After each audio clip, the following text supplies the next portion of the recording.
નરસંડા ચોકડી નજીક શ્વાન આડો આવતા મોટરસાયકલ સ્લીપ થઈ જતા ગંભીર ઇજાગ્રસ્ત મહિલાનું સારવાર દરમિયાન મોત થયું હતું, જ્યારે આમસરણ નજીક ગાડીએ એક્સેસને ટક્કર મારતા દંપતીને ઈજા થઈ હતી।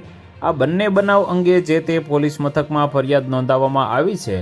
પેટલાદ તાલુકાના બામરોલીના ધર્મેશભાઈ ચતુરભાઈ સેનવા માતા કોકિલાબેનને બાઇક પર લઈ દોરડા વેચવા જતા હતા।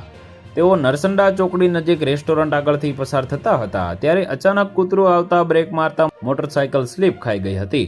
કોકિલાબેન રોડ પર પડતા ગંભીર ઇજાગ્રસ્ત થતા નડિયાદ સિવિલ હોસ્પિટલમાં લઈ જવામાં આવ્યા હતા, જ્યાં કોકિલાબેનનું સારવાર દરમિયાન મોત નીપજ્યું હતું। આ અંગે ધર્મેશભાઈ સેનવાની ફરિયાદના આધારે વડતાલ પોલીસે બાઇક ચાલક સામે ગુનો દાખલ કર્યો હતો, જ્યારે બીજા બનાવમાં નડિયાદ ફેઝાન સોસાયટીના મોહમ્મદ આશિફ હસીમુદ્દીન અંસારી પત્ની નીલોફરને એક્સેસમાં બેસાડી અમદાવાદ દફનવિધિમાં જતા હતા। દરમિયાન આમસરણ નજીક પાછળથી ગાડીએ ટક્કર મારતા એક્સેસ સવાર બંનેને ઈજા થઈ હતી। તો વધુ માહિતી મેળવવા માટે ચેનલ સાથે જોડાયેલા રહો। વિડીયો પસંદ આવે તો લાઇક કરી દેજો, ચેનલમાં નવા છો તો સબસ્ક્રાઇબ કરી દેજો।